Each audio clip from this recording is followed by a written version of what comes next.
We can hear you.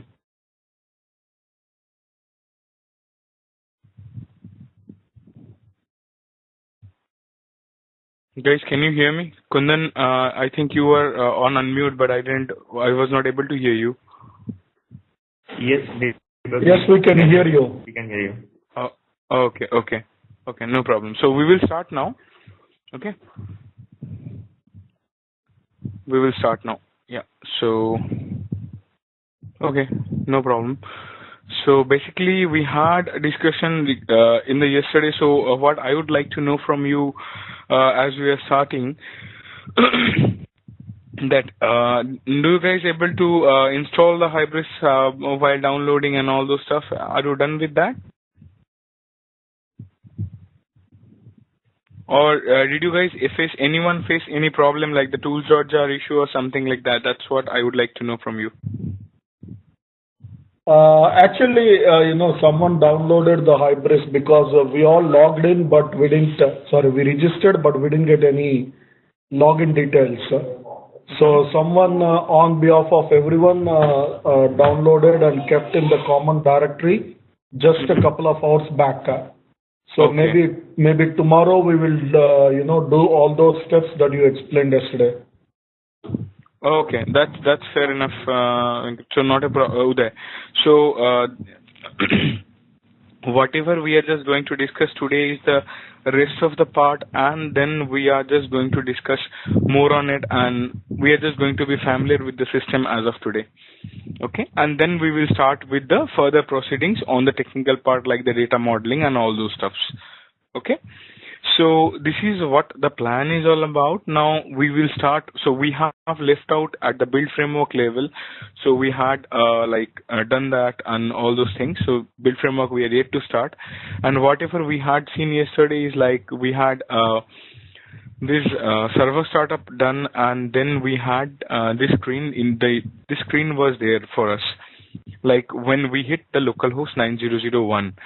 Now what we are just going to do is we are just going to hit the initialize button because we need to initialize the system for the first time.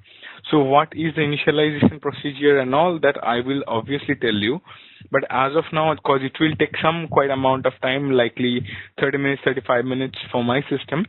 So what I will be doing right now is like I will just hit on the initialize button, and then we will just go for the topics discussions itself. So after means for all of your system, if you are just completely done with the setup and everything, so for the first time, whenever you are just trying to log in or trying to just hit the server itself, you will get up to this screen which talks about the initialization. So what is initialization is like we need to set up the stuff for the first time. As of now, we can just take this understanding itself. So now we will just hit the initialize button, and you can see that all of the subtopics, whatever is there, it's been listed and checked, marked as well. So what we are just going to do, we are just going to initialize the system right now. So it is just asking for the confirmation, so it will destroy all the current data. Absolutely fine. So we don't have any data as of now. And just on a quick basis, we can see that the size of the data folder. So let me just quickly check that. So it's like 9.34 KB right now. So we will see after the initialization is done, what is the size of this one. Okay. So we will see that one as well. So I will just hit on the initialize, and the initialization process has been started. So in console also it is printing the same thing. Okay, so let's get back to whatever we have done on the last day itself. Okay, so what actually is being done? So we have installed the Hybris itself, and there we have used 2 or 3 commands like the set and env.bat, and then we have seen that there was a command called ant we have done, and then Hybris server.bat. These are the 3 commands that we have actually came across with in the previous day session itself, like the last day session.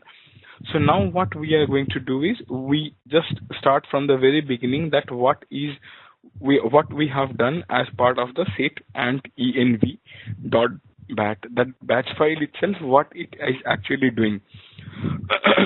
So if I open the batch file itself, whatever we have seen the last day, so it is basically calling the Apache Ant itself. Now the question comes, what is Apache Ant? So the question comes that what is Apache Ant for us? And that's where the build framework comes into picture for us itself over here. So we will just see that. So Hybris in the underlying layer, they are using the build framework Apache Ant provided by the Apache Foundation. So it's a build tool basically that it used to help us, or the Apache Ant basically helps us to build the system. Whenever there is a change, it helps us to build the system itself, and there are some automation tasks as well, and this is a compiler that is provided with the Eclipse IDE. So as part of the standard Java development itself, as we are using Eclipse, so let me just open that for us. Yeah. So we are using in Hybris inbuilt compiler that Eclipse is having. So when I say compiler, that means it helps us to compile the code and create so many things as well. Okay. So the scope of the Apache Ant is can be two ways. One is the platform wide, other is the extension wide. So the platform wide, what does that mean? If I just want to build the whole platform itself, that means the platform wide, that means it is the platform wide. So what does that mean? Means whatever the extensions are there, whatever the codes are there, or whatever needs to compile, that is the configurations and all, that we can compile or make the necessary steps using the Apache Ant itself. Whereas the extension wide means a bit different, like we have one module at a time, so we know about the extension right now a bit. So we, the one module we can also compile at one shot. So I can select one module and I can just go for the compilation of that. Okay. So, and it basically what it happens if we just go for one extension, it shortens the build process.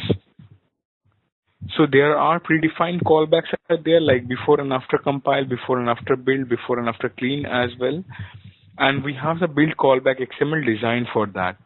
So what is that before and after compile is all about? So let me just tell you in this way. Like whenever we are just compiling this, means like we are going for the Ant and there is some problem with some of the codes and all, we can just use the callback and get back to the previous steps itself. So the precompiled classes, if there are some restrictions also over there, so we will see the restrictions itself, but as of now, we can roll back the process if we want for some certain cases, basically, using Apache Ant. And as I told you, that means like it is a compiler of Eclipse IDE, how you can fire up the Ant from Eclipse. Let me show you here. So you can see that basically I am having Ant over here in the right hand side of the screen, but you can just go to the window, show view, and then other, and then search for the Ant. If you search for the Ant will come up for you, and once you click on OK, this will pop up, and all you need to do is you have to just add the build file. So every time the Ant searches for a build.xml, which it takes to build the stuff. So you can see that basically our Hybris server means whenever we have seen the system, we have seen that it is just working, or it is just taking the platform build.xml into account.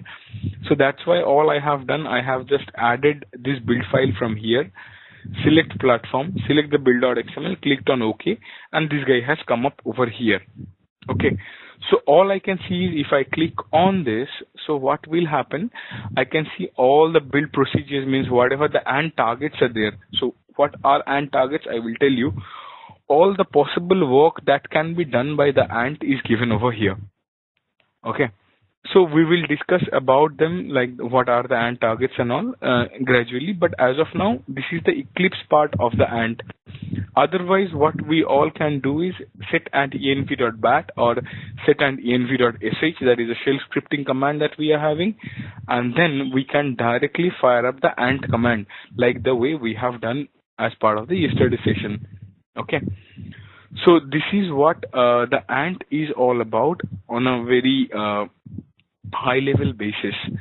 So now going further for that, what actually happens or what ant actually does. So in Hybris, we have the code base already there with us, and we have multiple files. We have multiple Java files, we have multiple XML files, configuration files, and all already there as part of the system. And when we call the ant, it generates and compiles the model classes. So what are the model classes? Anyway, we are just going to discuss that in the next day session itself, maybe. So that also means basically it compiles the classes that is been created. It takes account of some of the XML files that is been there already in the system.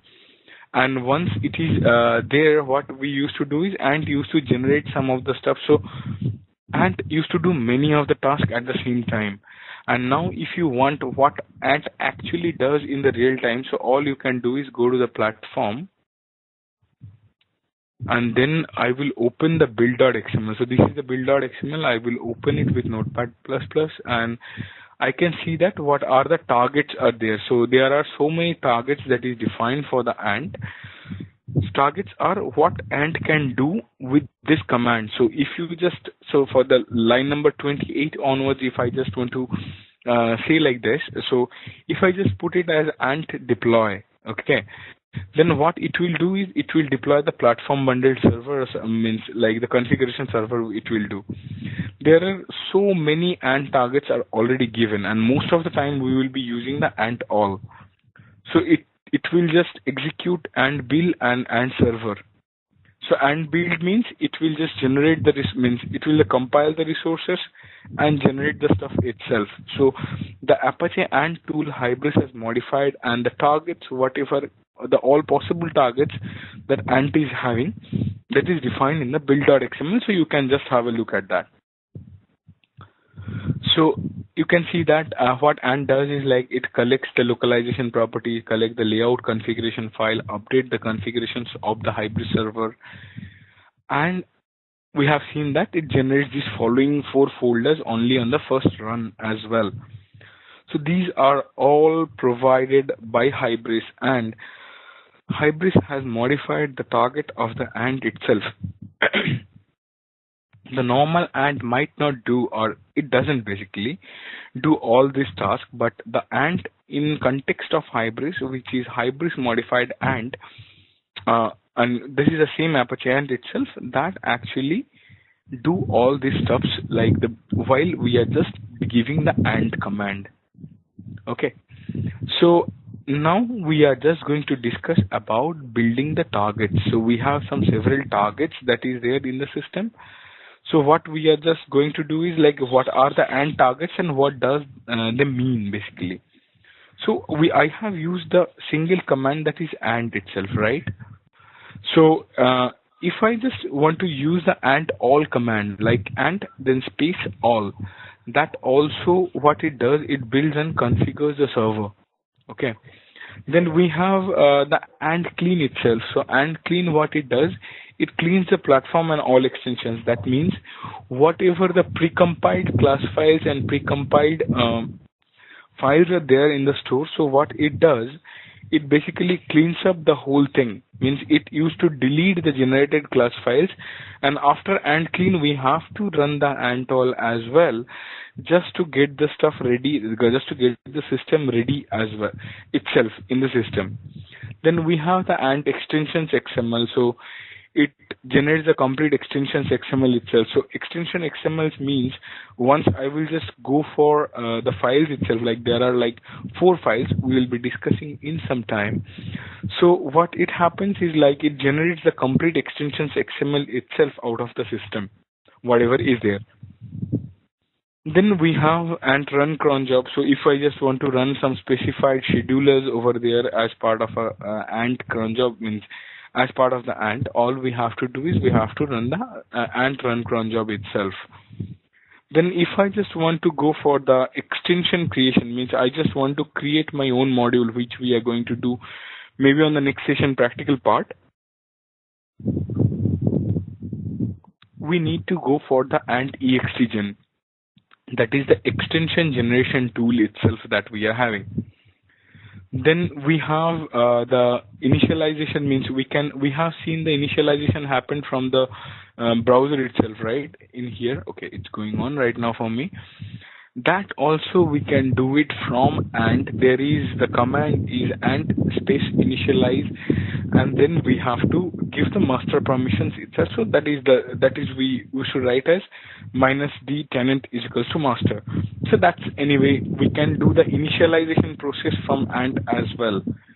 Then if we want to update the system, we can simply run the ant update system, and it will take all the stuff and it will update the system itself. So there are so many targets that is already defined for ant itself. And now let me tell you one thing. All you need to see is like in the build.xml, whatever is there, the platform build.xml, you can just have a look at it. Or otherwise, what all the ant available targets are there, means like whatever we are seeing, you can go to Eclipse, expand it, and you will be able to see that what all the features are there. Means if I just want to run the ant all, what will happen, and those things like the build process, everything, whatever the ant targets are there, that we can just see it over here. Or if you want a proper stuff, like if you want to see the proper documentation on that, all you need to do is you go to the platform.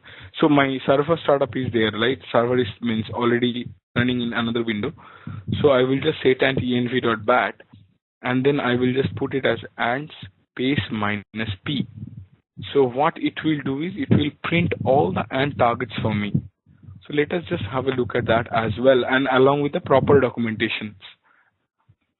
So you can see that it has been printing all the stuff itself. So what all the ant main targets are there, that it is just telling, and along with the proper documentations itself. So you also can try it out in your system. Ant space -p is the command.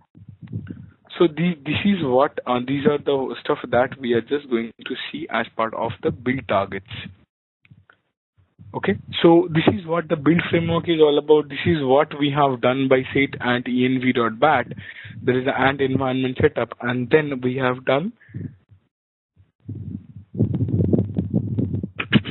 the ant command as well.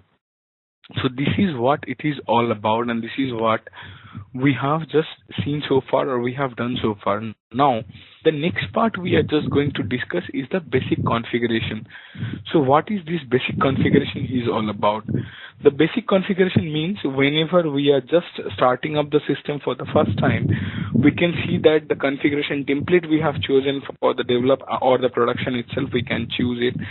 And in the config folder, you can see that there are a number of files that is been generated or that has been created from some of the other existing stuff itself. So that's what is the basic configuration is all about in Hybris. Means what are the basic configurations that is available as part of the Hybris system, and obviously we can change that as well. So just starting before starting the basic configurations itself, what we can have, we can just quickly keep one small thing in our mind, that there are 4 simple files which are basically that we are using for the configurations itself. Okay, so we are having the configuration files itself. There are 4 basic files are there. Extension specific files are, and there is 2 files are application specific files.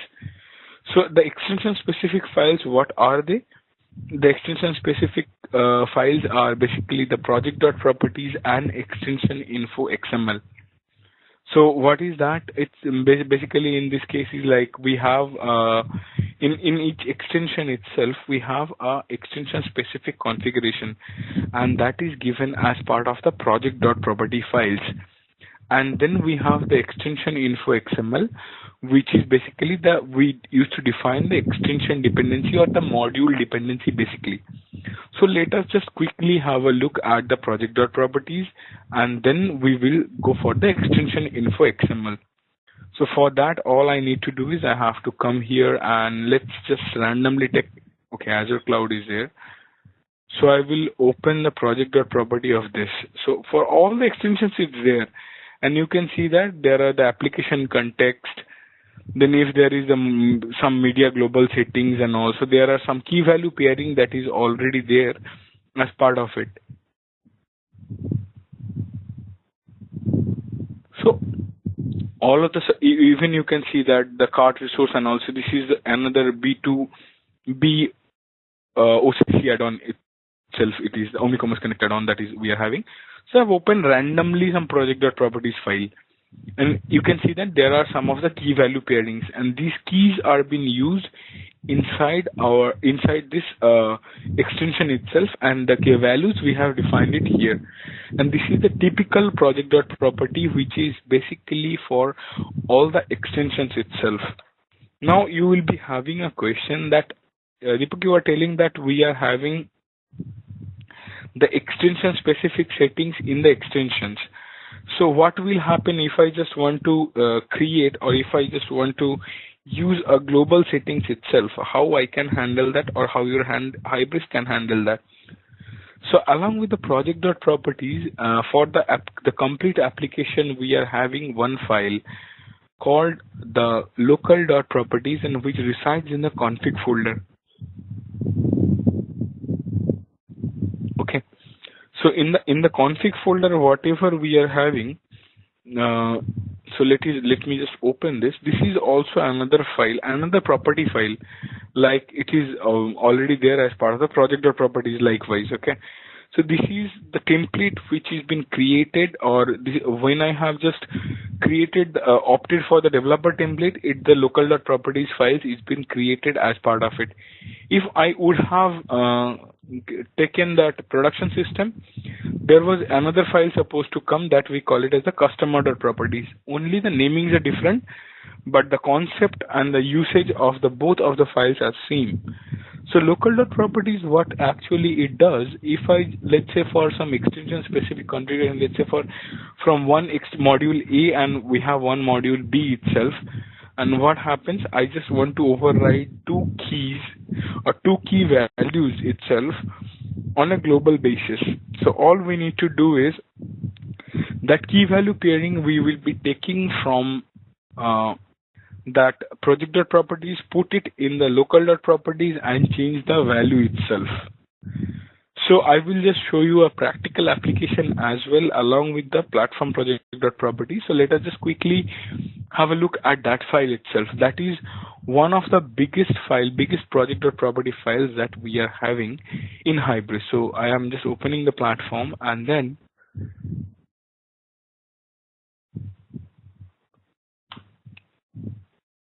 we have the project.properties over here. This is the typical project.properties of the platform, and the platform project.property is used to provide all the hookups to the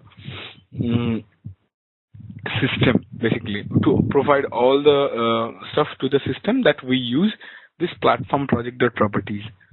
And I was just telling you that we were having means we are just logging into Hybris with localhost 9001, right?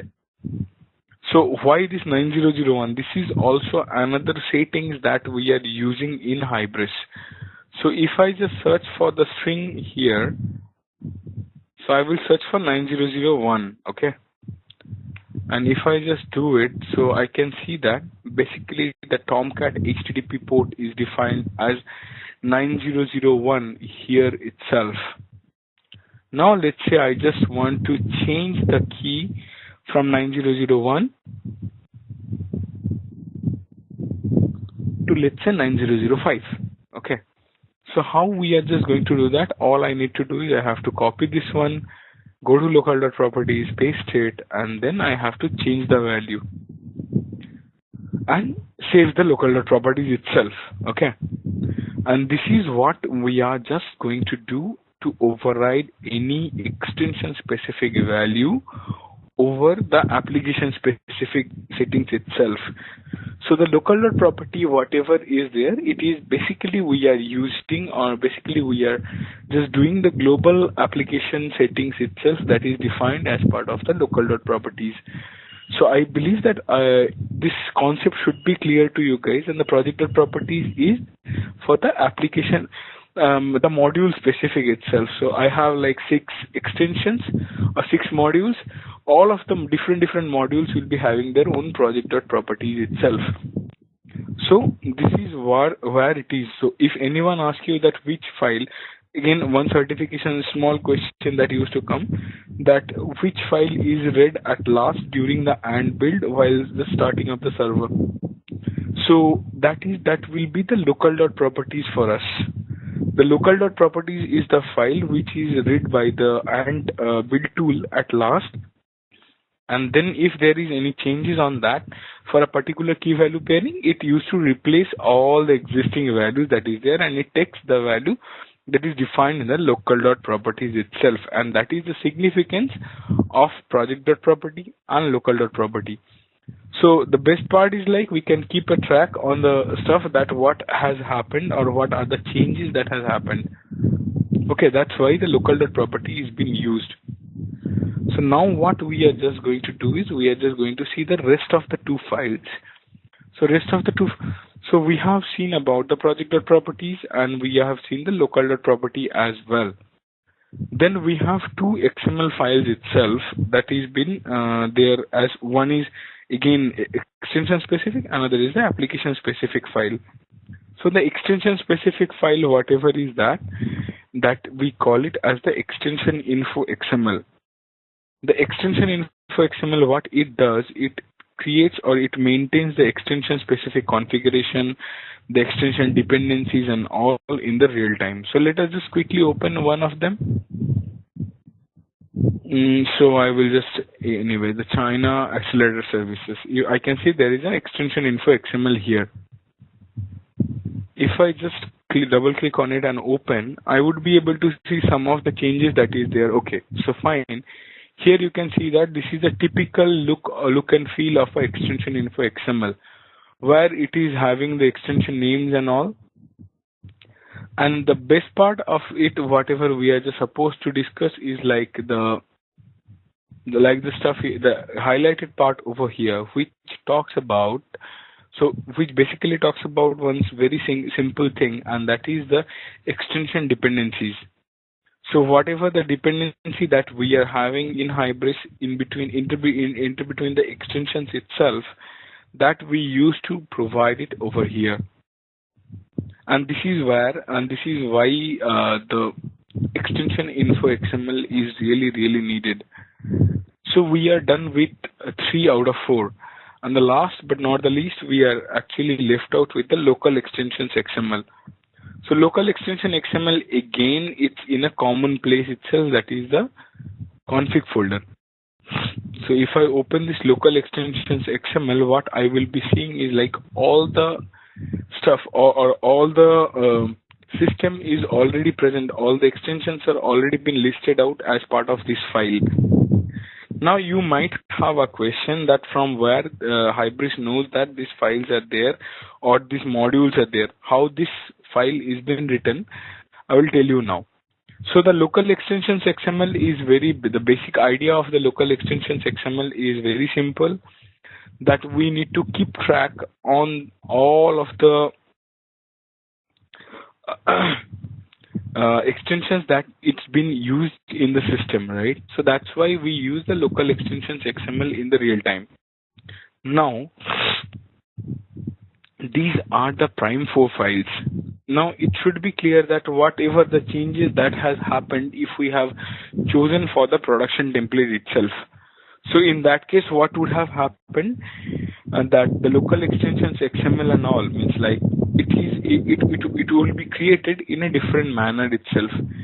It would be likely the platform specific, or when I say platform means the development or the production environment specific settings that it will create as part of the existing system, whatever we are just going to set it up.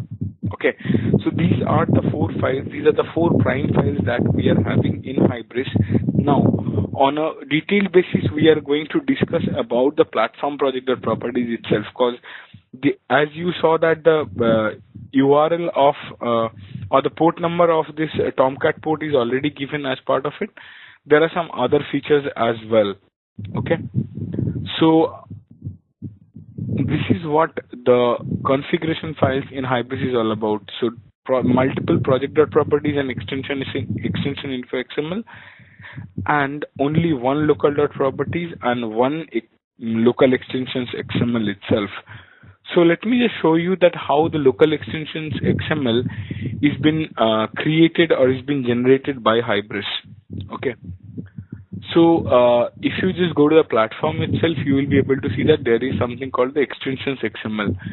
And if I open this extension XML itself, this is the file that is been copied as local extensions XML to my config folder. This is typically the file. So if I just open this and this, so you would be able to see that this is what the file is all about. So if I just open and scroll the stuff, this is the file that is being created out of this extensions XML of platform. Okay. So is it clear, guys? So far, just whatever we have discussed, or do we have any questions as of now? Can you? Yes, Amit, go ahead.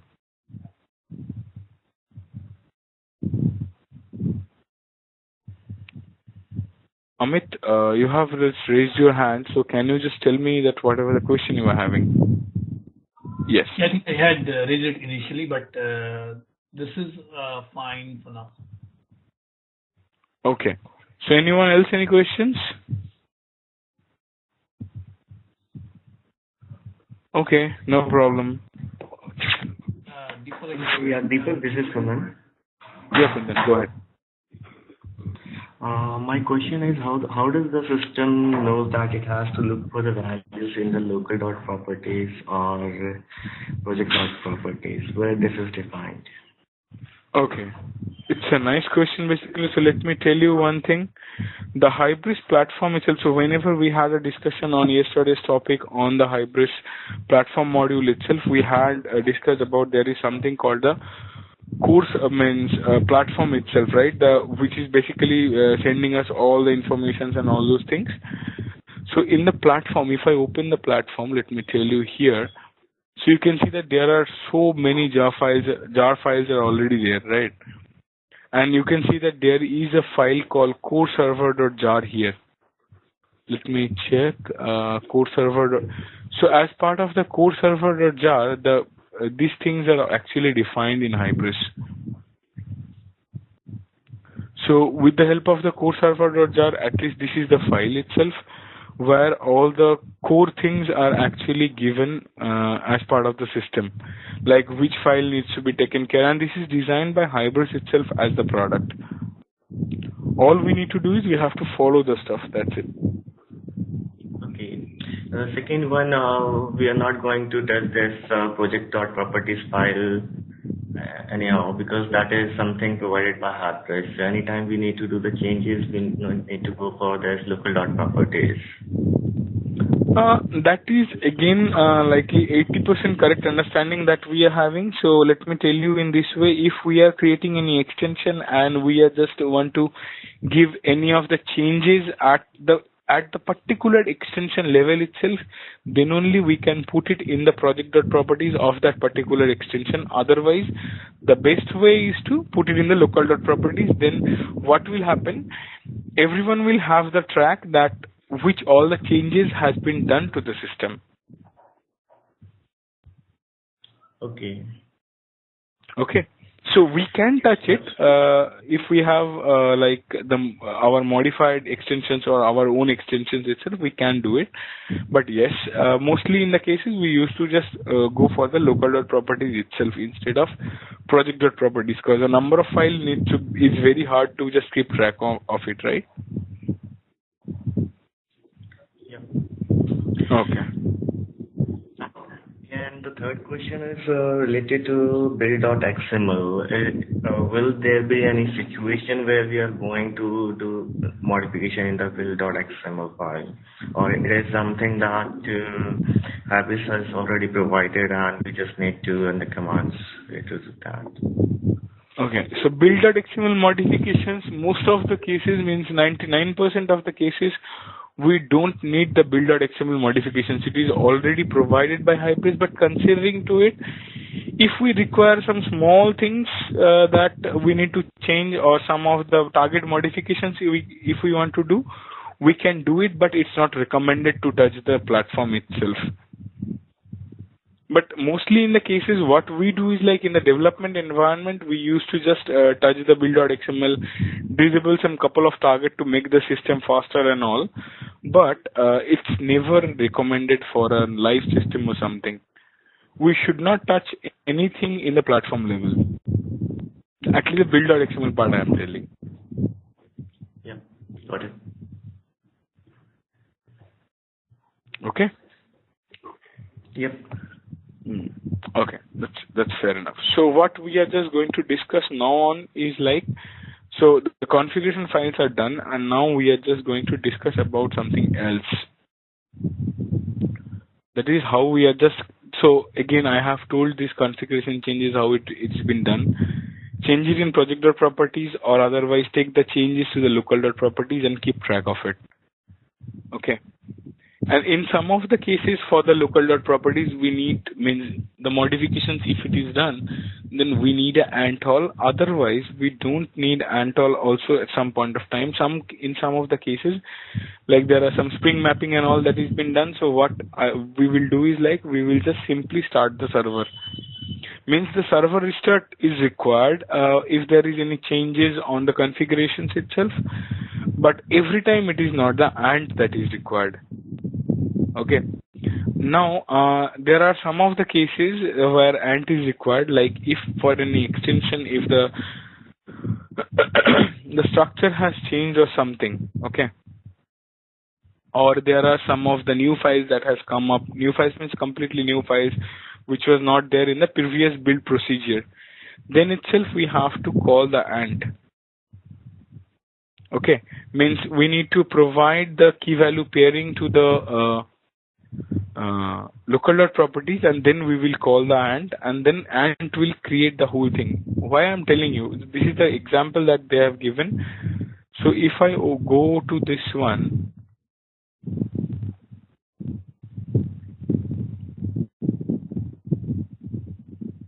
so if I just open the server XML itself, which has been there, so this server XML, you can see that we are using the Tomcat HTTP port and all these things.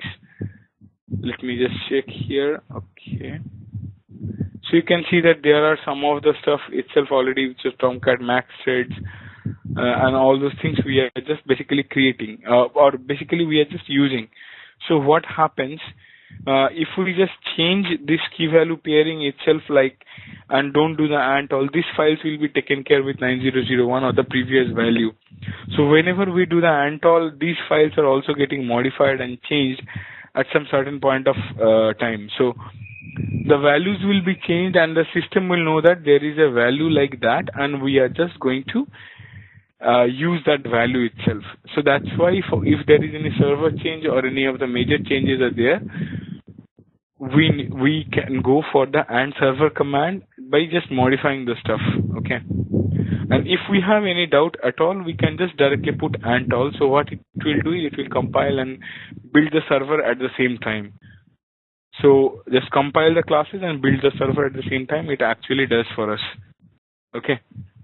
And in Hybris, now you will be having a question that we are just discussing about the configurations and all, right? So can we do something that we can just go ahead and change the stuff on the go? Yes, we can do that. There is a way that we can do it from the Hybris admin console. So when we will be opening the Hybris admin console itself, we will be able to see those things as well. And this is a very basic configuration changes, basic idea about it. So local extensions XML, we are just going to discuss it right now, but just before that, a quick 1 minute break.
So guys, I'm back.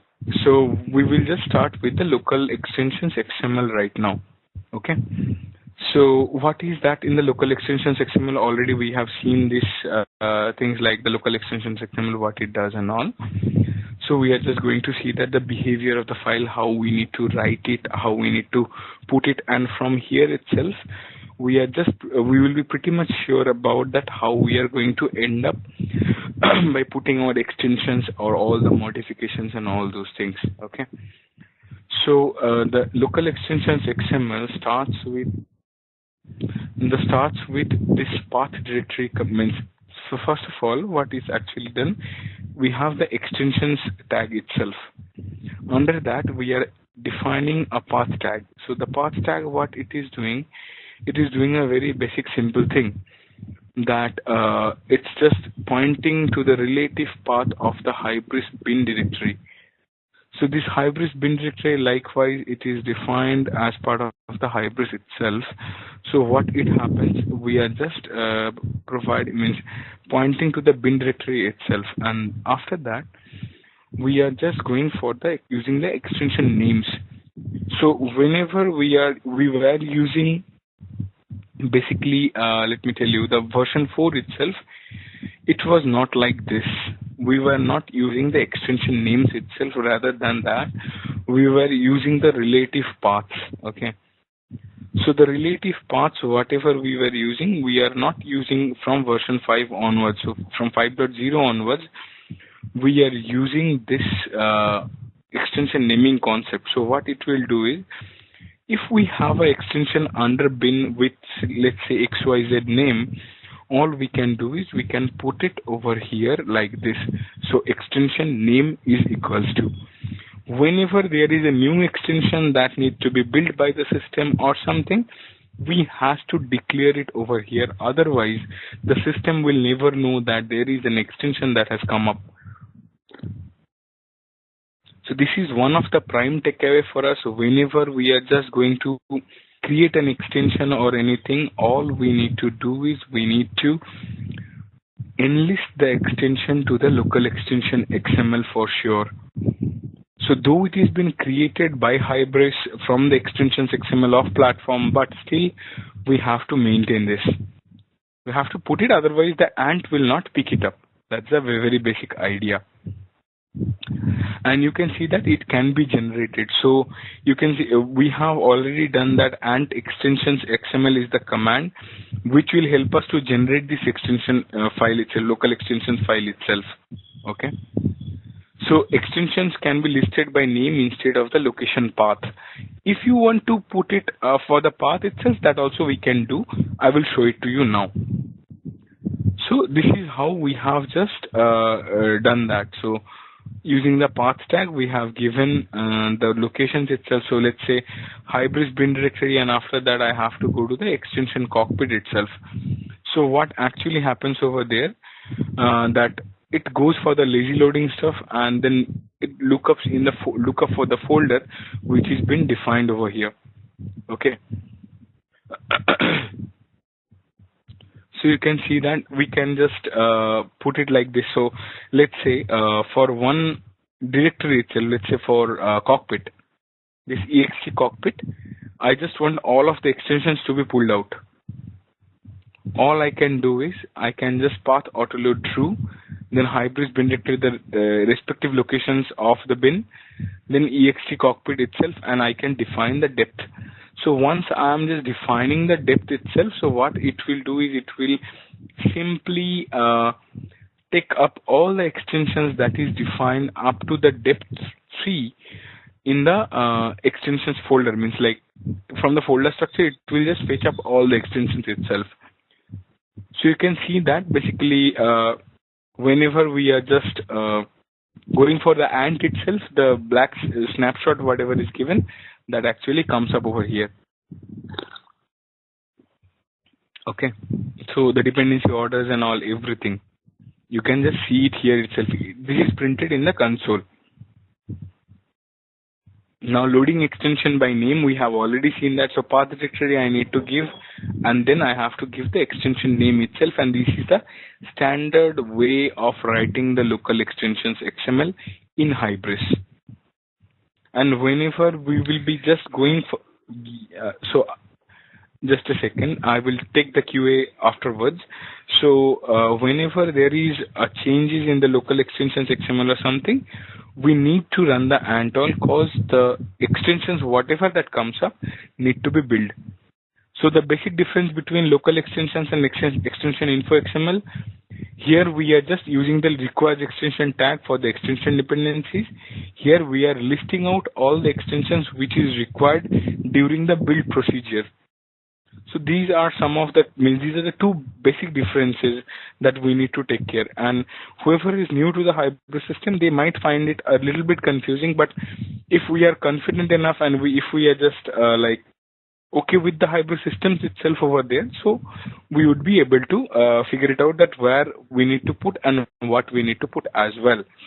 So any questions so far from anyone? Yeah, Deepak, this is Kundan. Hello.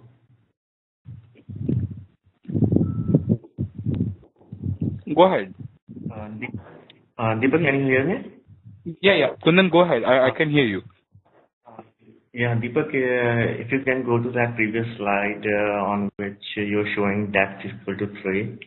Actually, I didn't get that one. What does that do? Yeah. Okay. So let's say in the cockpit itself, the ext cockpit, this is a folder already defined, okay? The folder structure is already defined. There are likely many extensions are there in the ext cockpit folder. Now, what happens if I just want to load all the extensions, whatever is there listed out in the ext cockpit? So let us just quickly see here.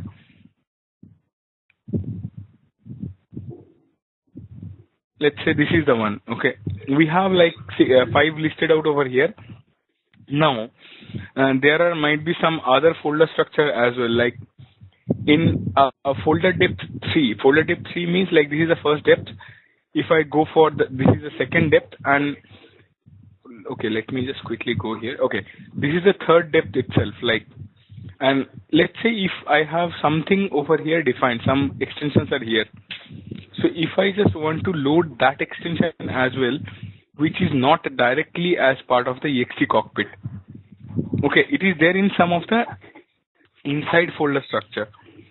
That we can define it with the depth itself, that how far the compiler or how far the ant need to search for the particular extension. And whatever the extensions are there up to the depth 3, it will load that extensions itself as part of the extension info, local extensions XML. Okay, so it means that if I'm making depth as 4, it will go to the 4th level. Yes. Okay. Yeah, thanks. Basically, this is what it is all about. And so any questions from anyone else, like what is the extension info XML, what is local extensions XML and all, because we are going to use it on a daily basis, so we need to be very clear that what we are just discussing right now.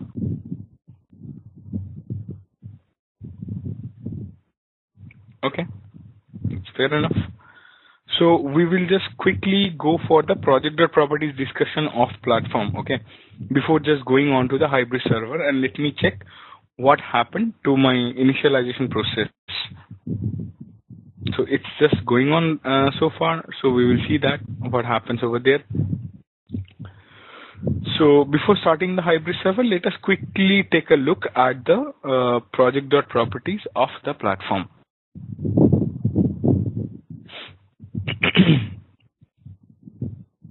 So this file itself, this project.properties of the platform itself is having all the core records that Hybris actually holds for us, or the core configurations of Hybris is defined as part of this project.properties. Okay. So you can see that all the server settings, then we have the server settings, we have what bundled server is going to be used, the database mappings and all, each and everything that we have it as part of this file. So So you can see that that means these are all commented out lines. So if starts with a hash, it is commented out. So we'll go for the uncommented part, and the first we come across with is the server settings. So server settings, you can see that what are the means the port numbers are defined, the general options are there, then the server type we are using a Tomcat server. So as we had a discussion that Hybris is basically a Tomcat server, this is defined over here. Now, just going back to the architectural slide, if we want to use any other server, we need to define it here itself. The bundled server type, we need to define it. When I say we need to define it here, that means that not in the project.properties of platform, but in the local.properties, we need to take this itself and we need to override the value. That's all. You can see that already for the bundled TC server it is given. So if we want to use the TC server also, we can just simply bundle server type TC server, and then we can go further for that. Okay. Then we can see that the database settings are also defined over here, and Hybris provides us the hooks, means the keys itself for these databases and SAP databases as well, like HANA and all is also there. So we can configure the database. So HSQLDB is by default and activated. So means the HSQLDB is the file, the database that we use by default with Hybris. Okay, Hybris provides us that, and the connection strings are defined over here. So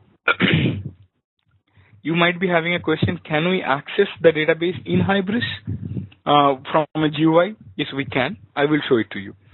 So this is where the DB URL, the DB driver, the username, password, everything is defined. Now let's say I want to use MySQL or SAP HANA or whatever that is. I just want to comment it out. All I have to do is I have to scroll down, and once I scroll down, I can see that for MySQL it is given. Even going further, Oracle 10G/2 and 11G is also it's given. It's just commented out. All we need to do is that providing the values. That's all in the local.properties, and it will take care. We have to run the Antall, and it will take care of the connection and everything. The persistence will be reloaded as well, and once the persistence reloading is done, everything will work fine. So SQL Server 2008, SAP HANA database, all of these things are there. Then we can just see that basically the order number generation for a typical commerce, from where it will be generated, the order number generations itself. Then there are so many things are there. So all I would like to request you is like you can quickly go through it once you are done with the setup and all. So once you are done with the setup and all, if you go through it, it will be very, very clear that how it works and what are all the defined stuff is there. Likewise, we have the language localization settings, and also we have the language localization settings itself. So these are the things we will come across gradually. But why I am just showing the platform project.properties, because as part of the default distribution, it is given with the maximum configuration to the system. Okay. So this is the platform project.property is all about. So any specific question on the platform project.properties from anyone?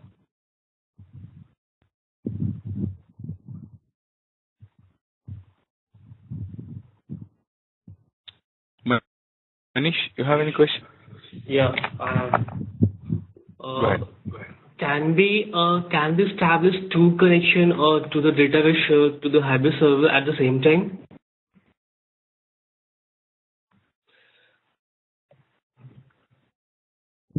As of we cannot basically. So it's a single connection that we are having. But if we modify it as part of the requirement and all, in that case we might be doing it. But most of the cases it's a no situation. Means it's a negative situation basically. Manish. Okay, fine. Okay. Yeah. Yeah. Hi, Deepak. Yeah. Tell me. Yeah. Hi, Deepak. Yeah. Tell me.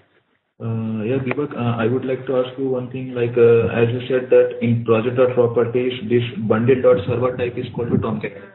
Yeah. Would you please once explain me about this actually? Once, Okay. Yeah. No problem. So the bundled server type Tomcat, let me go back there. Yeah, the bundled server type Tomcat is there, right? So what actually it is doing is like we are using the Tomcat server, right, in an underneath layer itself. So let me show it here itself. So we have seen the hybrid server.bat also. Let me just quickly open. Yeah. So this one, the hybrid server.bat, it is basically just loading the Tomcat engine, right? And this is defined that bundle server type that we are using is a Tomcat server. Means if I just open this one here itself, this Tomcat we are using, and that's what is defined as part of the bundle server type is equals to Tomcat here. Now, if I just want to use the TC server template, so I can use this one as well. All we need to do is the bundle server, we need to change to TC server, and in that case, we will be just running the stuff like there will be a batch file you need to create, or we can download it from wiki as well. That is tcserver.bat. And the tcserver.bat also we can use to run the TC server itself instead of the Tomcat engine. Okay. So if you want to do any modifications, then we copy this single line piece code and we paste in local properties and we configure there like TC server. Yes. So the TC server template, all we have to do is this 149 to 151 and 146, line number 146 itself. This is we need to modify, that's it. Or the 146 also you can just simply modify and it will work. Okay. So defaultly Hybris is using Tomcat as we all know. So if we want to modify it as to use TC server, then we will import this piece of code in local.properties and we have to restart the server so that it will get configured. Yes. Okay. Fine. Yes. Yes. So basically, see, when we are just changing the server settings and all, that's what I was just telling, that why we need ant all while we are just changing something on the server side. So if I just go to config, you can see that the TC server and Tomcat server both are being created. Okay. So in the conf itself, the server XML, server minimal XML, and web wrapper.conf, these are the stuff that is actually just running the server, right? Every time if we do the ant and all, these files are getting rewritten by Hybris. So we need to just run the ant all, start the new instance of the server, and it will start working. Okay. Instead of Tomcat, it will take the TC server template. That's all. Okay, fine, Deepak. Yeah, thanks. And Deepak, one more question I want to ask you. I would like to ask you that what is the differences between ant all and ant clean and build? Okay, so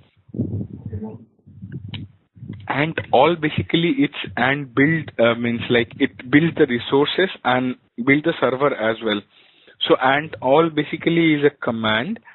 So the best part means like you can just have a look at it here also as well. So execute and build and server. Okay. So what does that mean? It and build is like the compiling the resources, making the jars out of the Java files and all those things. And server is like creating the server.xml modifications on those things if it is there anything or something like the configuration changes that we used to take care both together at ant all. Now if you go for the ant clean or ant clean all basically, okay. So ant clean, what it does, let's say we have run ant once. So the jars have been created and everything is in proper place, right?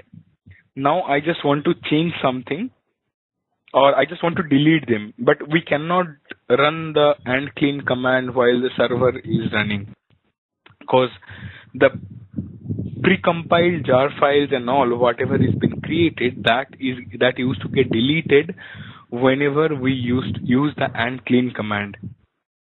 So the ant clean command basically helps us to delete the precompiled class files, precompiled configurations that whatever we are having. That is the basic idea of ant clean. And what we can do is we can just simply put it like this, that we used to use this command like ant clean all. So we are just clubbing two commands together. So what it will do first, it will clean up, means it will just delete the precompiled class files, then it will go for the ant all, means it will recreate the class files and all those things. So are you getting this point? Okay, fine, Deepak. Okay. Yeah. Yeah? Okay. I hope we are clear. No problem. Yeah, Deepak, this is Kundan. Yes. Deepak, my question, just now you said that if the server is running at that time, we can run this ant build. Is that correct, what I heard? What I told you, you cannot run the ant clean command, okay? While the server is actually... Yes?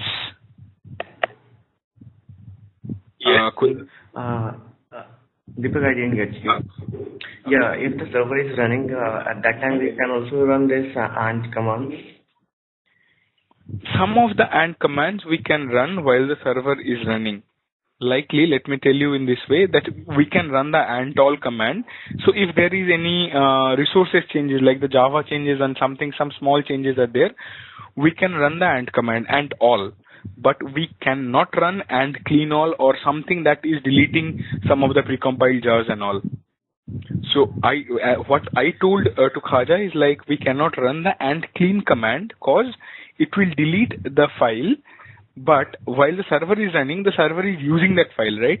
So it is means the ant build will fail, like the ant clean will fail. It will not be able to delete the files. So that's why we cannot delete, means run ant clean basically.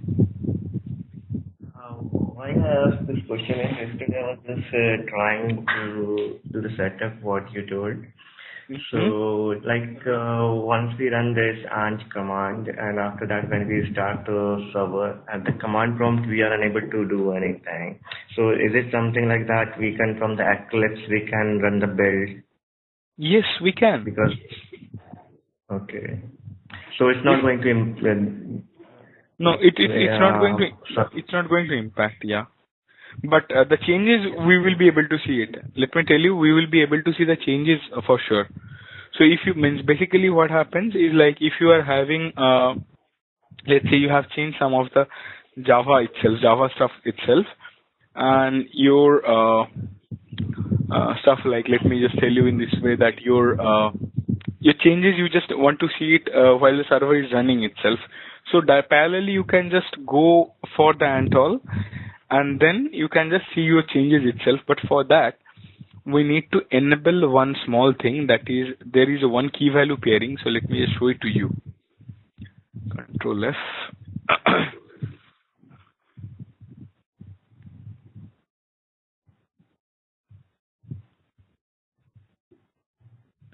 So build parallel is false given over here. If we just put it as build parallel true in our local.properties, what you can do is you can parallelly build the system. Yeah. So this is a nice feature, yeah. Okay. Yeah. And apart from that, one question that is related to that database access parameters. So is there any way that we can hide the password, like that we give the username and the password? So that shouldn't be visible to even to developers like that. It should be in the form of asterisk something. Okay. So let me tell you one thing. Whenever it's a shared environment like the dev test or whatever, means QA or prod, we don't have the file access like this. Okay. So once I will tell you that what happens. So in my local system or in your local system also, you would be able to access the databases. In the next session, I will show it to you how you can do it. But even the project.properties of platform also is not accessible to anyone. So, cause in the shared environment, what we used to have is like we used to have it's a complete compiled zip file kind of a stuff that we will be having, or we can put it as the archive file that we will be having, and you cannot access the files. So anyway, that they used to secure the database accesses like that in the shared environment. But local environment, anyway, you can access your local database. Okay. Yeah. Thanks, Deepak. So, okay. So basically, go ahead, Khaja. Yeah, Deepak, just whenever we work with data modeling part in items.xml part in any extension after creating it, so we have to do and build, right? So that it will create supporting model classes for that item types. And yes. whenever we run and all, so after this process, and it will automatically execute this and build internally. Yes, and build will be internally executed whenever we run the ant all. So we don't need, you don't need to do that, means and build specifically. So all you can do is just like write ant and give enter. That's it. That will do it, the work for you. So once we will be starting the data modeling itself, I think these questions will be clear for you. Yes. Yes. Okay. We will be discussing the data modeling maybe in the next session itself. So it should be fine. Absolutely fine. Okay. Thank you. So okay, no problem. So we will just discuss about the hybrid server right now, means what hybrid server is all about and those things. So the hybrid server comes in bundled with a template for TC server and Tomcat itself. This is also we have seen. Basically, whatever is been there is the platform folder that they are having the screenshot. Okay. So TC server template and Tomcat template is there, and we have seen that as well. So we have seen the hybrid server.bat file as well, which is running the Tomcat engine. And they used to say that it's the Apache Tomcat plus hybrid modifications that we are having the hybrid server itself. So let me quickly check whether I can go through it. Okay, it's my console log is gone. So let me open the log once.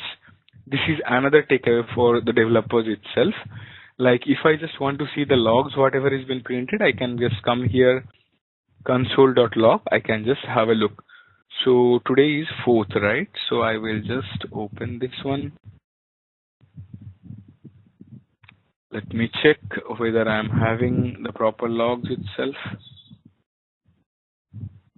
Okay, this is the HTTP connection log. Let me console. Okay, here. Yeah. So whenever I am starting up the server itself, my log file is here. You can just have a look at in your system as well.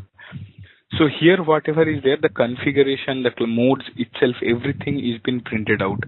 Extension dependencies, that those things, whatever is been there, you can see it. Whatever the bundled server, whatever the OS I am using, the database pool, the platform version, then the Java, whatever the runtime is, where the Java is there, the VM locale, the cache, everything you can see it when the server startup is happening. And that's what is been listed out over here. So when the server startup is happening, you can see all the server informations which is been loaded. In here also I am using the server type as Tomcat. And this is where our stuff is getting validated, or our understanding is getting validated that we are using a Tomcat server itself. So what a hybrid server is all about, we have already discussed some part of it itself. So it is optimized and pre-configured server based on Apache Tomcat. Then it's a production ready quality and best suited to run all applications of the hybrid multi-channel suite. So basically it's like the production ready means like in the production system also we can use. So we have seen that the developer or the production environment it was asking, right? So if we just go for the production environment, it will directly create a production environment for that itself. The configuration template available for development and production deployment, we have seen that. It is independent of operating system. So Mac, Linux or Windows, any of the system, we can just flawlessly run Hybris because it depends on the JVM. Wherever the JVM is there, the Java is properly installed, we can use the Hybris server. Okay. And there is a wrapper. So the one small thing I would like to tell you over here is like there is a wrapper which automatically restores the Apache Tomcat JVM if it is hangs or stopped.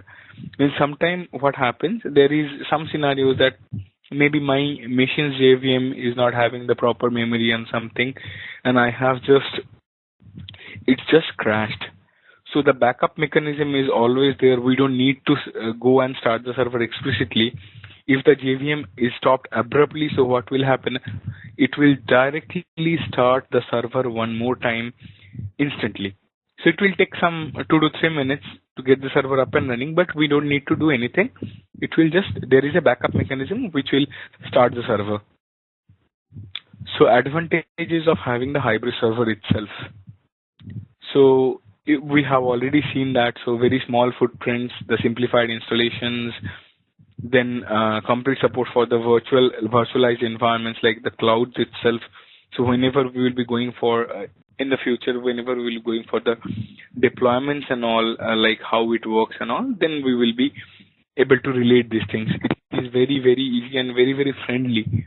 And these are some of the other reasons also Hybris is going very high in the market. That's what I had the question, that why Hybris? Why not the other servers itself? Now the deployment stuff, like if I just want to go for the deployment itself, what all I have to do. So let me just quickly check whether the initialization is done or not for me. Okay, the initialization is done for me. So I have a ready system right now. Now I just want to make whatever the system is there with me now, what I want to create a production deployment. Let's say I just want to go for a production deployment with the current code base, whatever is there. How? For the development environment to the production, the concept is very, very simple. So what I am doing right now, we used to do it in the acceptance or the staging environment itself. All we have to do is we have to go to the platform of the staging itself, and all we need to do is we have to give this, the and production command. And once we give the and production command, I will show you what happens. So system generates 2 zip files. One is the Hybris server platform.zip and Hybris server all extensions.zip. So what basically is having? It is having the platform information. So like the question we were having, that the database connections, the ID password need to be hidden, right? That is distributed as part of the platform, isn't it? So what happens once this zip is created, inside the zip itself, the connections and whatever that is there, it basically has been wrapped up. So like it's getting bundled and the zips are getting created. All extensions are for what? If I just want to create, or if I just want to migrate my codes to the system, my custom coding and all used to go to the all extensions.zip. So what we used to do whenever we used to go for the Hybris deployments itself, so we used to raise a deployment request and tell the concerned team that you have to take these 2 zip files. Typically the zip file size varies from system to system, but it's a considerable amount of like 300 MB or something files are there. Okay. In the general cases I am telling. So what the infrastructure team will do, they will copy these 2 files and unzip them to the production system itself. So you can see that in my case itself, it is just started copying the extensions itself, right? So I will show you that what actually happens. So this is my and production is going on. Though my server startup is there, and this is where parallelly I am just taking out the production systems itself. For production deployment, I am creating the package. And then what they used to do, they used to unzip them and start the Hybris server in the prod. All we need to give with this is we need to provide the configurations if there is any changes itself. Like the local.properties changes, we need to put it in a file called customer.properties, and the customer.properties, we need to give it to the infrastructure team. So that customer.properties, they used to put it in the production config folder, okay? And whatever it happens, it takes the values from there and it starts the server itself.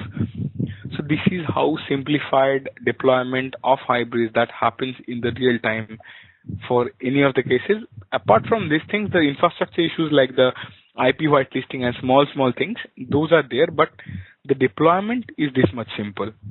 All you need to do is in the staging or somewhere, you need to run the and production command. it will create two zip files in this location itself. In the temp Hybris server, you can see that this Hybris server is getting created. This will be a zip file after some time. So this zip file will be created and another zip file will be also created, the platform zip. And these two, we have to give it to the deployment team. That's the very simple way of doing it. Now, if I am just going for a non-Tomcat server, so it's like non-Tomcat server like WebLogic or WebSphere, we are just trying to deploy the stuff. All we need to do is we have to run the antall clean EAR command. So what it will do is the system will generate a EAR file itself. And that EAR file, we need to deploy it in the application server. That's it. This is a simplest way of deployment of Hybris that we used to follow for the further processes. If required, means like, let me just check whether it has been done on. Okay, it's still going on. So it will take some time maybe, and once it is done, then we can see that the files itself. And only thing you can change after this deployment package has been created, if there is any changes on the front end files and all. If there is any changes on the front end files and all, then only we can just put the stuff inside these zip files. But if there is any Java changes and all, again we have to go for the end production and replace the zip files. Means basically the Java files are and configuration files are basically changed in such a way that it creates a jar out of it, and those jars are available as part of this zip files itself. No direct code is there, and that's where it is been secured itself. So, and staging and all the platform securities all that is taken care by the infrastructure itself. So we will see that later on. But I hope that whatever we have discussed is clear. Or if you have any questions, please go ahead.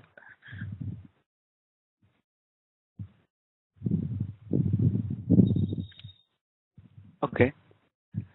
So we are just switching to the TC server itself, like how the TC server works, and this is what we need to do.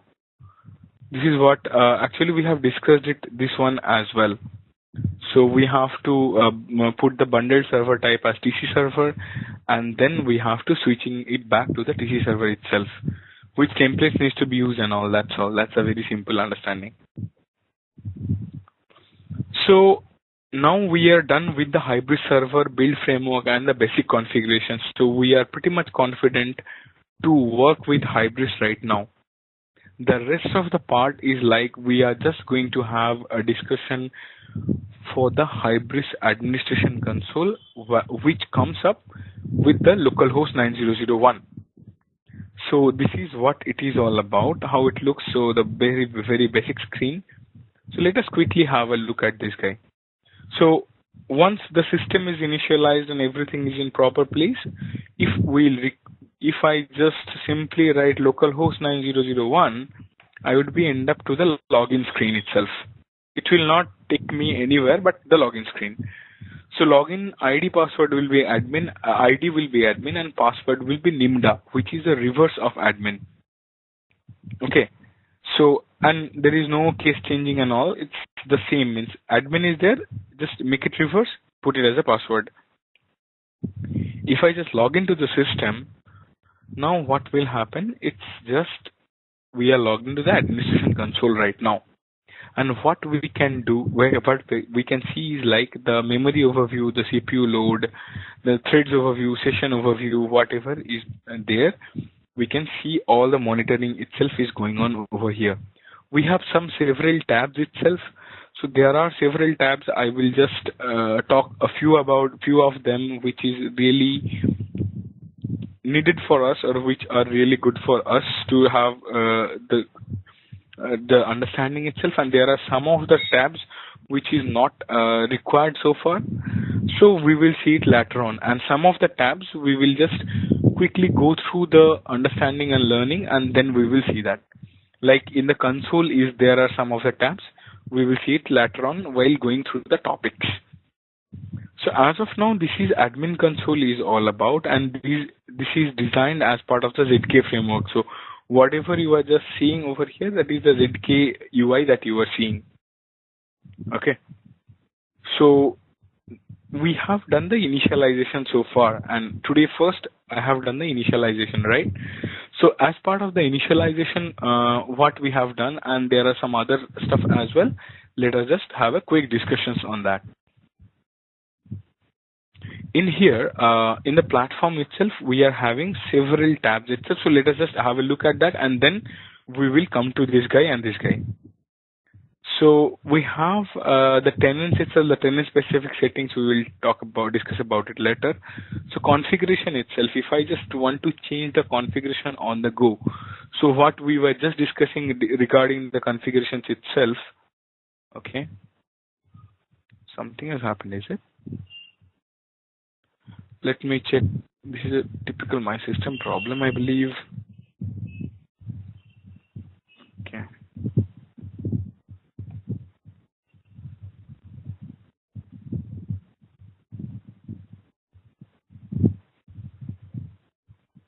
Okay. Yeah, that was some issues with the browser cache and all previously.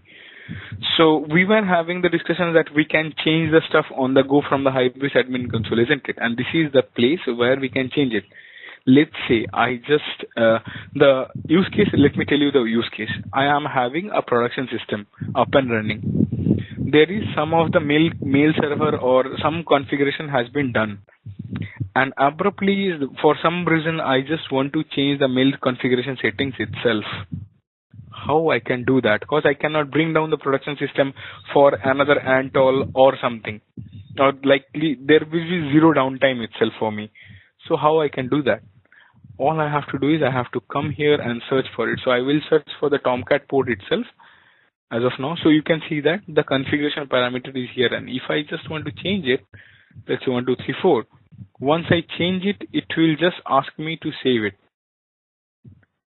If I am just saving it, it will be saved for the time being. But if I am just restarting the server itself, it will go off. The change will go off.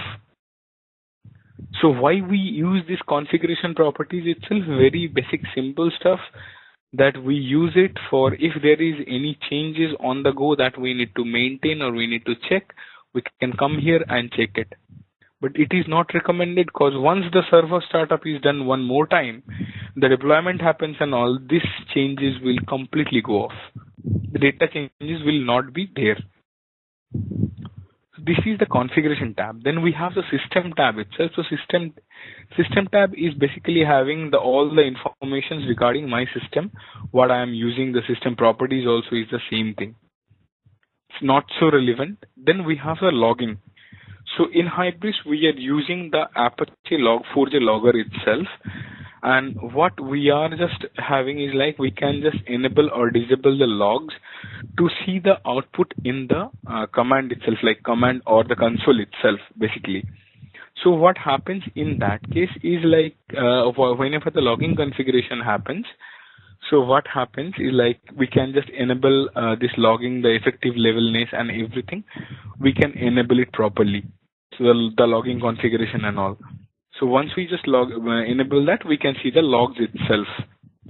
Then we have the extensions. So once we just go for the extension concept, we will go to this tab itself. Now is the initialization what we have seen when we have done the setup for the first time.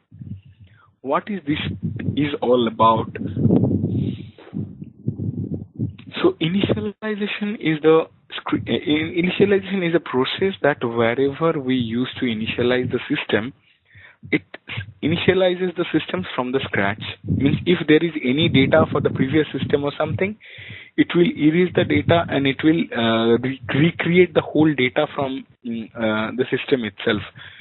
And as part of the initialization, the database tables or whatever is there as part of the data, it goes off. Okay. So, and it completely goes off in this procedure. So entire type system is created from the scratch. All the database tables are dropped. The data models means, again, let's take it as the tables itself are dropped. New tables will be created, existing data model or whatever the existing data that will go off. So starting the system from the scratch is the initialization procedure. Now we have another tab. Just beside the initialization, we have the update tab. And if I just go for the update tab, there are a small difference between the two screens. In update tab, there are 4 checkboxes here, and the rest of the part is completely same. And the 4 checkboxes we are going to discuss also. So these are the initialization and update screen. And the very basic difference between initialization and update is update never deletes anything. If you are just going for the update, it will update the existing system itself, but it will not touch anything regarding the deletion and all. No loss of data and anything. There, the update screen we used to come up in some of the cases, like if we just create any new database table, or if we are just trying to load some of the new localization kind of a stuff or something like that. In those cases itself, we used to go for the system update. Apart from that, it's not required. So basically, this is a very basic difference between the initialization and update. Initialization start the system from the scratch, and update it update the existing system. It never destroy any data itself. And you can see that the initialization can be done from the command prompt using ant as well. Even from Eclipse also you can do it. And there are another way also, you can use some of the SQL script as well. So if you just go for the SQL script, so this is where the SQL script is there. Let me just quickly, sorry. So SQL script is there, right? So this is the SQL script. Again, you will come up to here itself. You can generate the script for initialization and update. And as it is using the HSQLDB, that Hybris SQL database, what it will do, it will just simply, if you run the script itself, so if I just generate the script, it will generate a script out of the whole existing system right now. Okay. And if I run the script, it will update the system itself.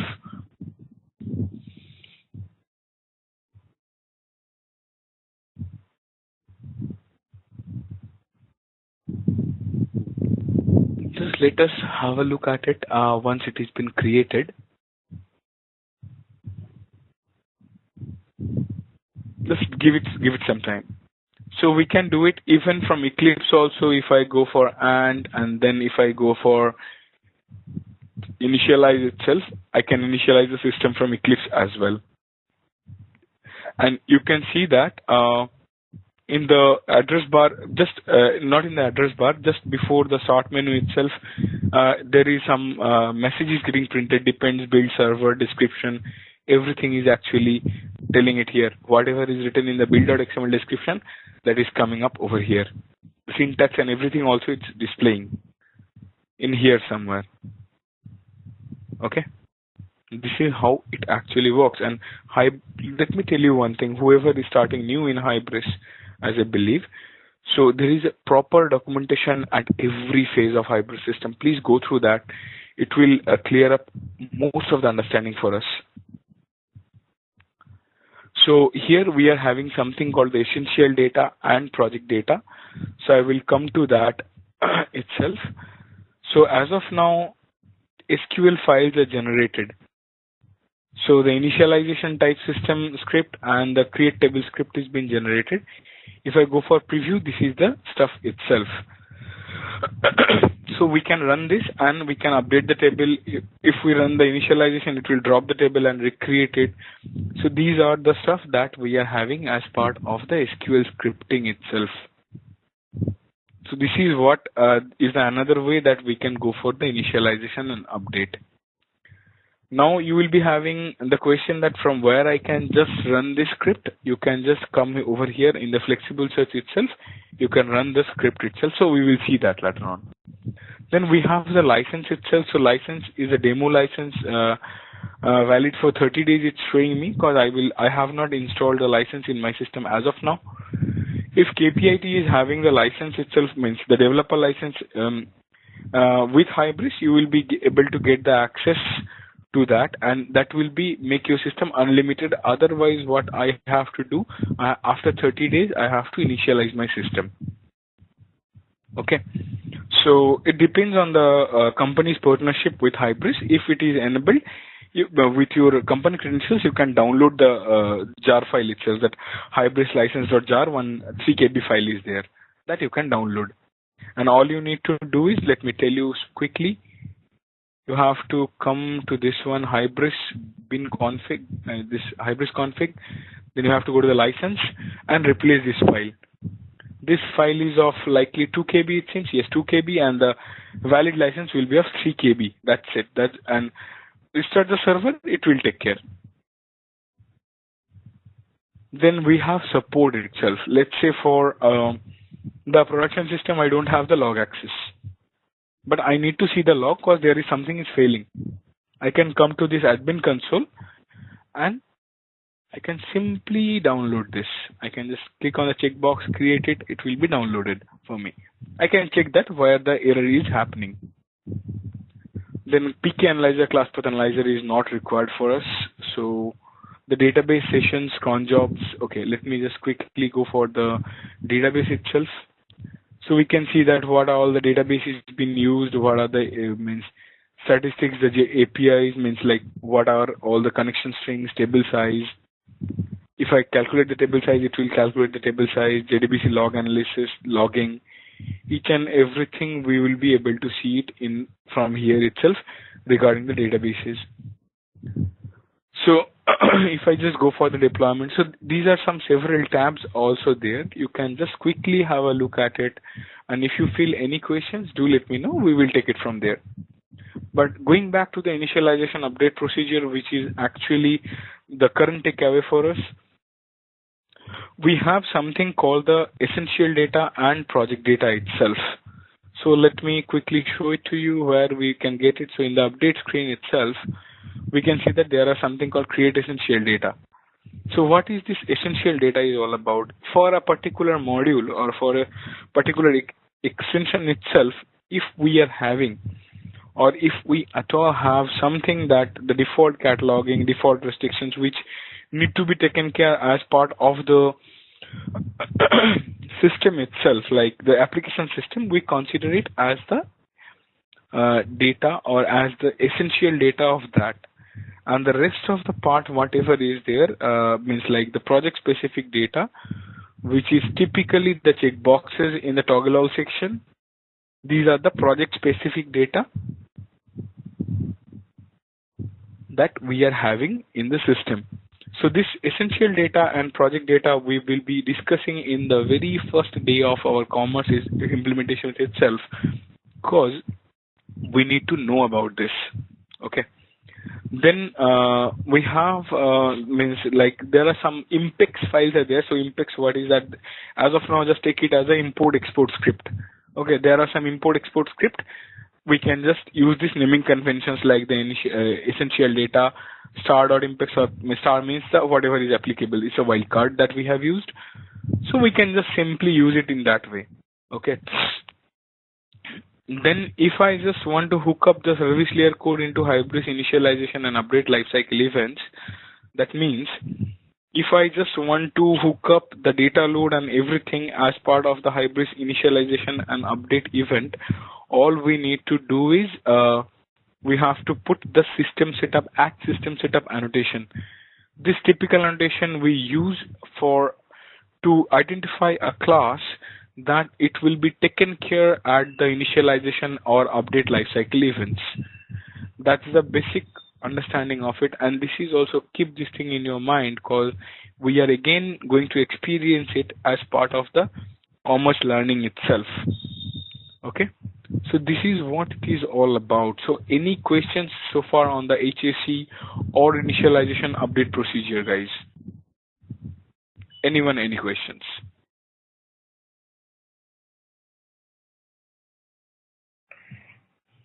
Yeah, Deepak, this is Kundan. Go ahead. Yeah, my question is related to this, the last console that you showed me that was related to administrative console. On the security purpose, is there any way that Like there were different features, initialization, update, so that we can restrict the user from having access to initialization Yes. update. So basically, first of all, it is the system administrator who will be having only access to this one, this admin console. And for a production system, we will be having this admin console itself. But what Hybris used to do is, or means most of the cases, like 9 implementations of mine, what I have seen so far is like it is restricted by Hybris using the VPN access. So it is it is completely secured by the VPN connections itself, where where any of the merchant user cannot use this console itself in a production system or even in the acceptance also. So it's very specified users, and the admin credentials are also being changed at some point of time before we are just handing over the application for go live and all. So this is what it is all about. This is how it has been secured. Only the system administrator of the account, they will be having the access to this, that too using a VPN connection that is provided by the Hybris team. That is okay. Maybe I was unable to phrase my question. Like there were different tabs: initialization, update, and others.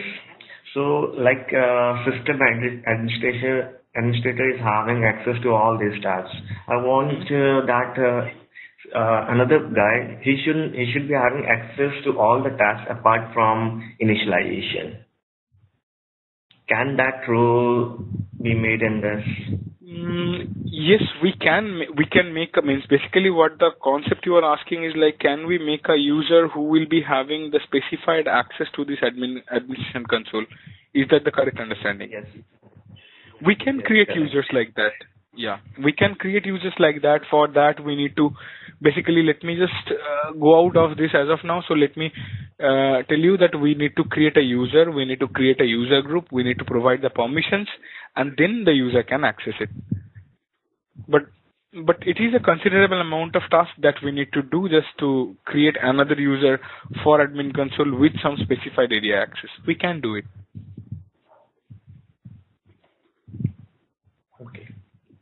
Yeah. Okay. Yeah. So now, finally, we are just going to discuss about the extension concept that is there in Hybris. So extension concept is like, what is that extension, where to begin, and what to do? We are just talking about the modules and all those things itself. So to develop a new project or to write our own custom codes and whatever that is, okay, we used to go for our own extensions. In the core exercise, whatever we are just going to discuss or whatever we are just going to have, it might not be the whole picture, but whenever it's a custom code that we are going to write, we are going to create an extension, or we are just going to make it separate from the Hybris provided code. So in my Hybris multi-channel suite, presently all the code that I am having is a Hybris code, means Hybris provided code base. Okay. But whenever my code base used to come, we need to make it separate, and the separation that happens as part of the extension level, because we know that in Hybris we work with the extension concept itself. Our logic starts with by generating a new extension altogether. So as I just got the information from Uday that by tomorrow itself all of us would be in the same place. So I will tell you that where and how we can start our stuff. So extension, what it happens, basically when I say that we need to create an extension, Hybris obviously provided us some of the hooks to create an extension itself, and is solely responsible for that. We have some of the AND targets, which is basically helps us to create an extension based on some of the templates. So Hybris has given us some of the templates itself, where we can just simply, let me tell you in this way, that we can simply choose a template and the extension will be created whatever we used to do. Okay, so let me just these are some front-end extension, testing extension. These things anyway, we will see it later on. Maybe means like whenever we start commerce. As of now, just we can keep the example aside. So what happens is like extensions. What are they and how they are been created? That's what is given over here. So the encapsulated modules which contains our business logic, our data model definition, our web applications or whatever the custom codes are there. Okay. And as I told you, that extension concept is benefited for easy to migrate and update.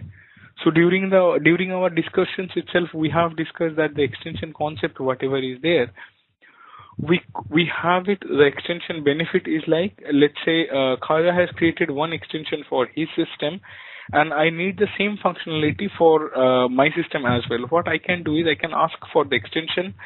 He will be giving that same to me, and I will get the code base. I will just do the fit gap analysis, whatever is required for my case, and I will just put it over there, means in my system, and I get it up and running. That's it. That's a very simple way of migration and update the stuff. Okay. And always use our own extension to create, extend, or overload existing Hybris code. Means whenever let's say we have the APIs, right? We have the service layer defined for us. There are a lot of services and all that we are just going to see.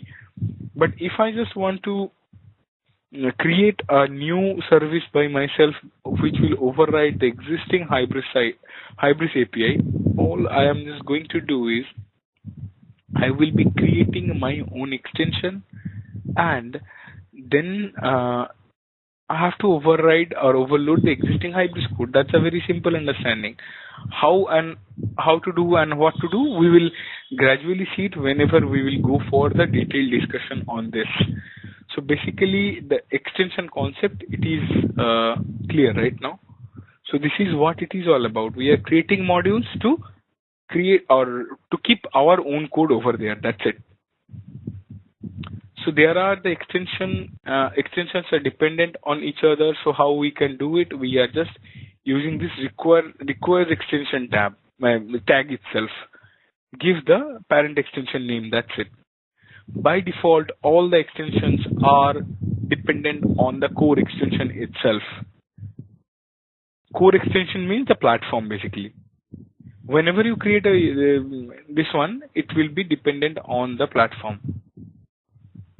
And cyclic dependencies cannot be there, and it is prevented by the build framework. Means the build will fail if it gets cyclic dependency. But though Hybris used to tell these things, this is a standard Hybris document I am sharing with you guys right now. But in Hybris code, you might see that there are some of the cyclic dependencies, and that is in another concept of commerce I have came across with huge cyclic dependencies created by Hybris. That is there. Then we need to mix and match the things, but Ant will never allow us to create the cyclic dependencies. Means that's the very basic understanding of it. Each extension is an individual Eclipse project. This is also we have seen. The dependency management is done on the extension info XML. These are all the part already we have seen so far. Now the structure of an extension itself. So we have the source itself, SRC file. This is like the copy they are actually discussing about, but it is general for all the extension itself. You will be able to see it. SRC is having all the Java codes that I have written. Java codes or my logics itself. Let's not put it as Java code. My logics is there in the SRC folder. The JNSRC folder is whatever is being generated out of the compilation of the Java files. Then we have the HMC module. HMC module is Hybris Management Console module. It used to reside in the HMC SRC folder. It's an optional one. If we want to display our extension in HMC, then we need it. Otherwise, we don't need. Okay. Then we have the type definitions and localization resources for external data, that is in the resources folder. The business logic also used to be there in the SRC and as sometimes in the web folder as well for the front end stuff. Okay, this is the web one. Then and the web module also used to be here itself. In the test SRC, we used to write the JUnit test cases. And files for Eclipse, Apache Ant, and extension specific configurations are here. The build.xml, build callback XMLs, extension info XMLs, project.properties, even .properties file. We have already seen the structure itself. So that's, and the .project property file is for Eclipse integration itself. So that also we have seen. This is a typical structure of a extension itself. The Spring context and all that is also there. So that's what we have seen. So in Hybris, we are having the Spring context, the global application context is there. Then we have the several tenant contexts are there. So we have a JUnit tenant, means we can run the JUnit test cases based on it. Then we have the master context as well, like which is the master context itself. So that also we are having in Hybris. So these are some of the stuff that we are having as part of the Spring itself in Hybris, but it is also restricted to some of the files. Okay. Means the Spring application context, whatever we have seen as part of the previous slide, that is also distributed in some of the XML files. One is for the global extension name.xml, means let's say my extension name is sample or KPIT sample. Okay. So if we define the beans in the global KPIT sample.xml, the beans defined over there will be shared among all the extensions, 3 XML files itself.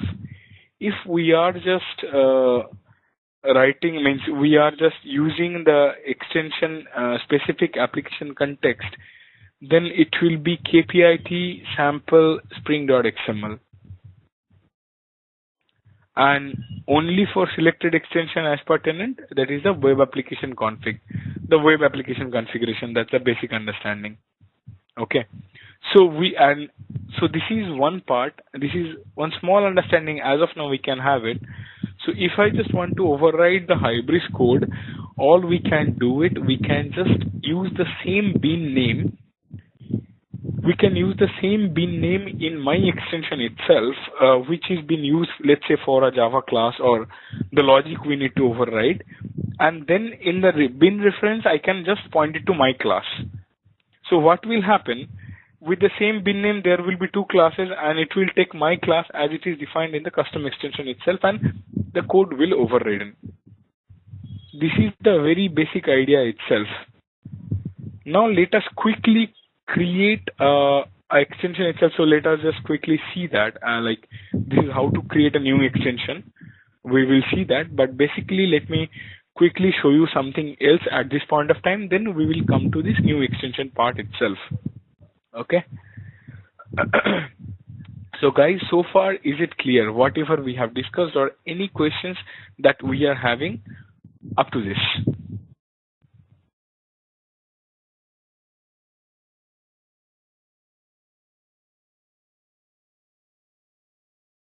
Okay.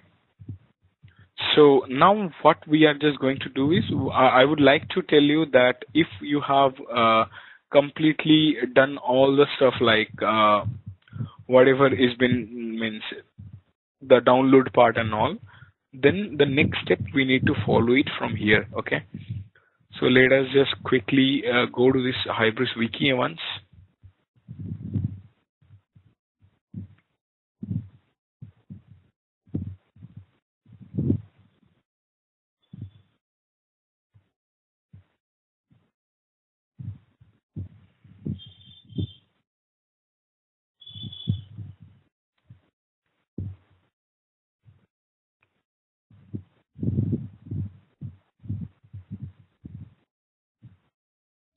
So I have logged into my Hybris wiki right now. So can you see the wiki screen?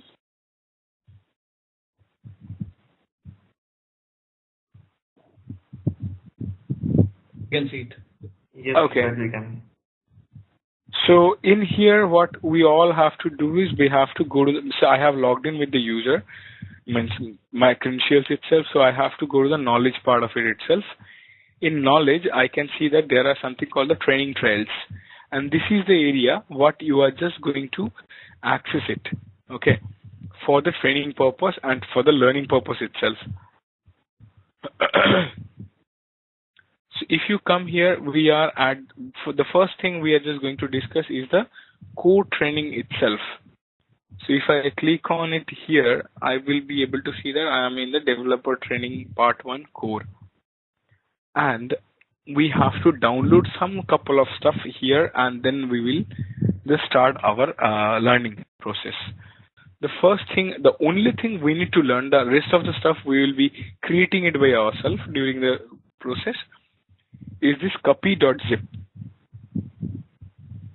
If you click on it, it will download a zip file in your system.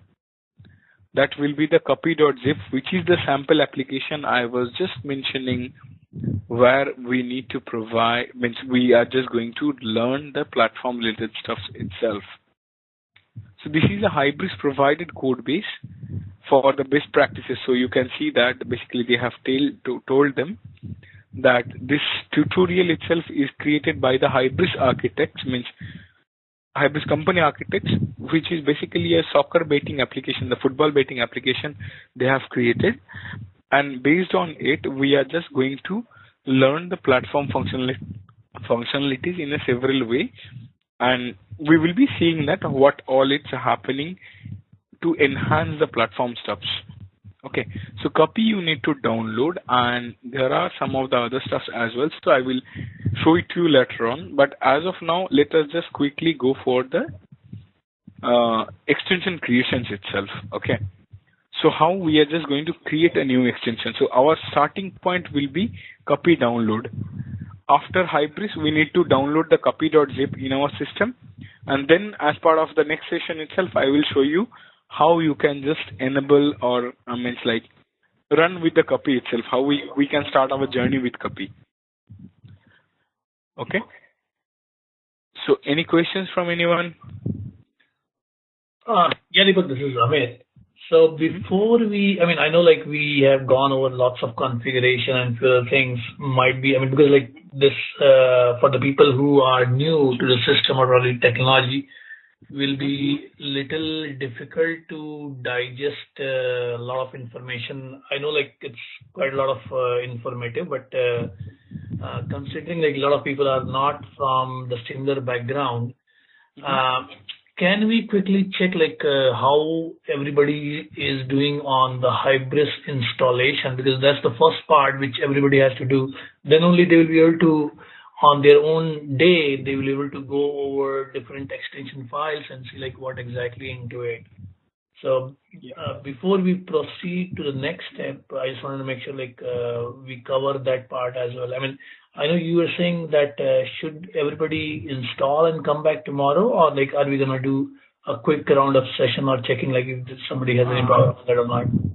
Okay, Amit. So yeah, I had this question at the first of the session itself. So Uday has told me that it was posted some hours back, basically once we have started.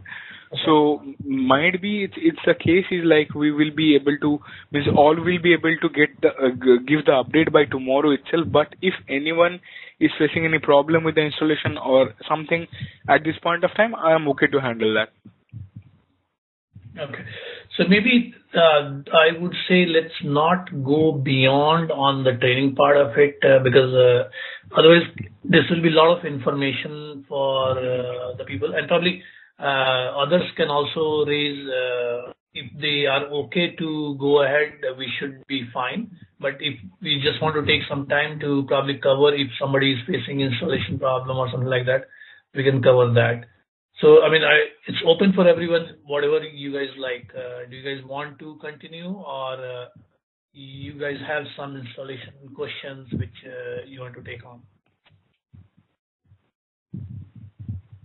Actually, it's better if we have a pause here and then go ahead tomorrow, because that will be the best option, where we can install and come back if any real problems. Otherwise, what happens is tomorrow also we'll come across the training, but not the system ready. It becomes difficult to going ahead. Yeah, Uday, that's absolutely fine for me. So I would like to know from you guys is like how you just want to have it. So basically what Amit told is it's absolutely fine. So I can just park it here also. So cause we don't have extension generation and all anyway, we are just going to see it as part of tomorrow's session. And we have Eclipse integration that also we have done so far. So we are pretty much done as of today cause the rest of the part anyway, we will be obviously want to go ahead once you guys are ready cause it's a mutual win for both of us. So it's absolutely fine for me, whatever is your takeaway. So Deepak, this is Jagdish here. I have a question. Yeah, Jaydeep, go ahead. I have been able to import into Eclipse all the projects. A couple of projects are showing some build path issue. Is that okay or? Okay. So for the Eclipse installation, what we can do is, let me tell you this thing. This is a part of the Eclipse integration itself. So once we just load all the projects over here, just as of now, uncheck this build automatically. Because if this build automatically is there, Eclipse try to build the projects by itself. Okay. So this is the first thing that you can get rid of the problem that you have faced it. The build path error and all. Otherwise, you can manually, you have to just check the build path. And anyway, we will be very familiar with it slowly. So as of now, just uncheck the build automatically and go for a clean. Okay. So once you clean it, just uncheck this starter build immediately as well. So what it will do, whatever Eclipse has tried, it will clean up those things. Okay, so if I click on OK, what will happen? There is a clean process is going on. And you can see that basically all the Java builders and all what Eclipse has tried on this project as a Java ID, it will go off and it will be cleaned up. But in some of the cases, we need to maintain the build path issues and all, cause the dependencies and all, if it is not there, then Eclipse by default has an ID, will remove some of the code. That also we will see. Means if we're just trying to save something and the dependencies are not there, means Java build path, whatever the problem you have told, Eclipse will remove the stuff. Okay. So this is the stuff you can just do it. Project, uncheck build automatically, run a clean and uncheck this start a build immediately part. That's it. You will get a clean code base like me. Okay. Okay. So primarily we will be building from command line itself, right? Or will we use, will we build from within Eclipse at all? We can do it, but primarily what I prefer that we can go for the command line itself. Though it will take some more time, Eclipse it will be faster. But we can do it from Eclipse. At any point of time we can do it. Okay. And Eclipse there is another stuff also we need to do. Whenever we do a and clean all, you might get some of the errors onto the code. Okay. Because and clean all, what it happens, it cleans up this guy. This platform it used to clean up. Okay. Now we have to just put a refresh. Whenever you are getting errors in the Java file, you are getting error in the import or something, all you need to do is go to the platform and refresh the platform once. Your stuff will be corrected. Okay. The typical Eclipse installation we have seen so far. And these are some of the things that we can, or otherwise there are some, we have generated some of the classes and all. We need to just refresh the platform. That's it. Okay. Okay. Kundan, any questions from your side? Deepak, this is. Yeah, Kundan, go ahead. Deepak, yesterday I was trying to unzip this Hybris provided software. So when I was installing that, at that time it stopped at 80% after installation. Okay. And there were two files that I was unable to okay. find. So let me tell. Okay, no problem. So let me tell you the problem that might has happened for you. There are some file which is having the name length more than 256 characters. Okay. So if you are just using the Windows extractor itself, it is not able to parse those files. typically. So what I would like to request you that you can go for the 7-zip. So if you try to extract using 7-zip itself, again a free software, you can get it in Google. So it will be faster and it will be very easier for you to just get it through. Yeah, thank Okay. So anyone else, any problem you have faced? Okay. So anyone else any problem? Yeah. Hi, Deepak. Anyone else any problem? Yeah. Hi, Deepak. Yeah, Khaja, go ahead. Yeah, I would like to ask you that when coming to configuration part, like in local properties, suppose in project properties, defaultly it is it will enable the HSQLDB connection, and remaining will get freeze. So if I want to work with Microsoft Oracle and MySQL and some SAP ERP and cloud something at a time, so all these configurations I have to paste in local properties. Then after restarting the server, so it will get configured to all databases, right, at a time? Yeah. Yeah, all database means if you just do it in the proper way, so what will happen, the persistence layer will map to the new connections itself. That's the basic thing that happens, the persistence layer get mapped out. So you can use it at that point of time itself, no problem. And also suppose I have created one extension, one custom extension, and I'm working with it. So and I have created another 2 more extensions by using YMT template. Then I have to if I want to work parallelly with those extensions, then I have to keep parallel build.parallel is equal to true in local.properties, right? Yes. Okay, fine. For that we use this command. Yeah. Okay. Okay. And yeah. Okay. As part of Eclipse, there is another stuff that is a debugging. So I will show it to you once we are just with our own code, or we just import some of the codes over there. So that part anyway we will take in the coding concept of Hybris. I will just show it to you how we can just debug the application. Means directly from the front end we can just jump to the back end, jump to the code itself and check the flow. Okay, fine. Thank you. Okay, no problem. So anyone else, any questions? Yeah, Deepak, this is Amit. So I did install everything, and now when I run the server start command, it says some 360-758 millisecond to start the server. So it really need to wait for that long to start, or? No, it's if your server startup is coming as info server startup at this many milliseconds, the server startup is already done. Okay, it's already done. Okay. Yeah. So I can browse and see if it's coming or not. Yeah, you can just go to the browser and just put it as localhost 9001 and check that whether it's coming or not. Okay, all right. And other than that, so just for clarification to everyone that we need the JDK 1.7, any version of 1.7, right? Yes, any version of 1.7 would work. Okay, and if you have 1.8, you have to uninstall it and install the 1.7, and then probably install the Hybris. Yeah. Okay, parallelly, so let me just tell you here, parallelly you can keep 2 JDKs in your system. That should not be a problem. All you need to do is the Java home and the path, you need to just point it to the 1.7 itself. You don't need to uninstall and all, but you need to properly point it to the 1.7. That's it.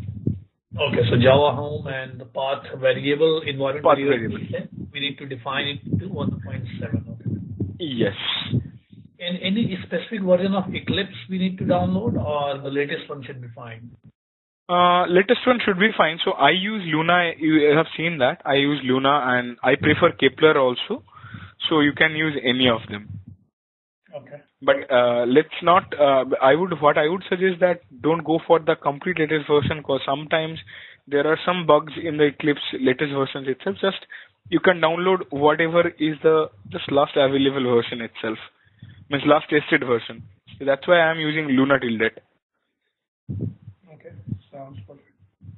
So I am able to browse the localhost 9001 and I can see the site is coming up. So this means that it's installed properly, right? Yeah, it's installed properly. So are you getting the initialization screen or you are just getting that ID password screen itself? Yeah, this is the initialization screen.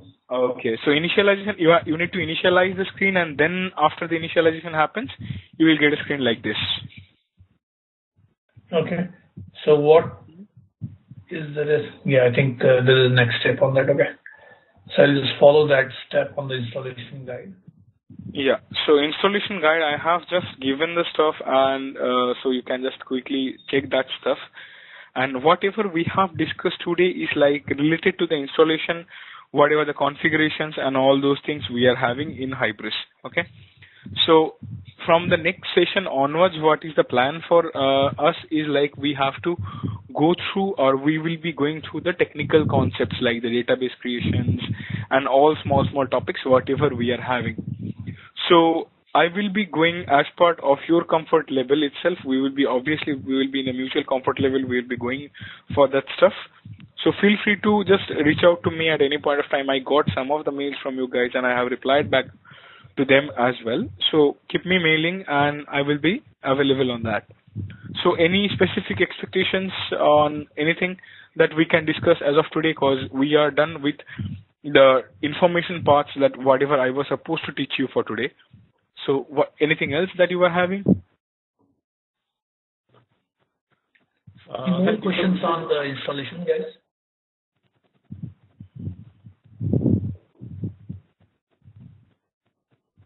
Yes, Jaideep is want to tell something. Yes, Jaideep, go ahead. Just wanted to know if you had mentioned you would be sharing the slides, PPTs also, right? Yes. This PPT basically. So let me tell you this one itself. These are the standard Hybris training materials that I am having. So I will not share exactly this slide, but I will share the slide I have made out of it with some more information. So if you see that there are like 54 slides here, right? So in my stuff, there will be likely 60 slides or something, and all of these slides will be there and something extra as well. So what I will do is after today's call, I will share it with Amit. So Amit, you can just share with the other guys itself. Okay, thank you. Yeah. Sounds correct. Okay, sure, no problem. Yes, Amit, go ahead. Yes, just asking open questions. So anyone who has already completed the installation?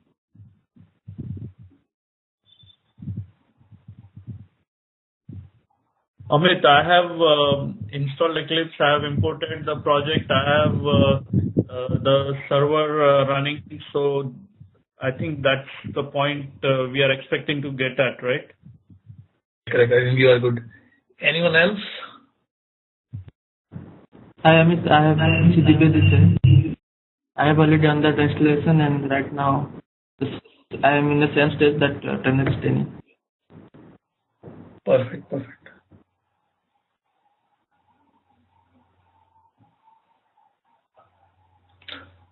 Okay. Sounds good. So maybe you guys can help others. So maybe like I think Jaideep and I can help anyone if you have any questions on the US front for installation perspective, because I just completed mine and Jaideep has also completed his. So if anyone has open questions around that, we can help. Otherwise, on offshore, who all has done that? Maybe we can just name it, and then probably if somebody has any questions or probably need help in installation, you guys can support them. Yeah, Amit, I will be waiting for your Dropbox thing. I've just started, probably in 30 minutes or so. It should be up there in Dropbox. So I'll share the link. Sure, because looks like the link that they have given is for the people who are inside the KPIT network. Yeah, that's true. For you, and then, really, if I need any help, I will email you. So you can email me or Jadid, so any of us. Both of you.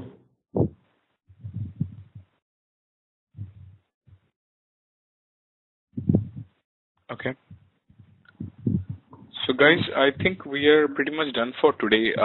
So if you have any question, then you can please go ahead and come forward to ask me. So I'm open with that. Okay. Sounds perfect. I think we are good for today then, Deepak. Oh, okay. That's fine. That's fine. Absolutely. Thank you, guys. Yeah, Deepak. Yeah, Khaja this side. Yeah, Khaja, tell me. Yeah, Deepak, I will go through these two classes once, and if I have any queries, I will make a list and shall I ask you tomorrow? Yes, sure. Obviously, you can ask me. No problem. Okay, fine. Thanks. Thank you. Thank you. Yeah, bye. Bye.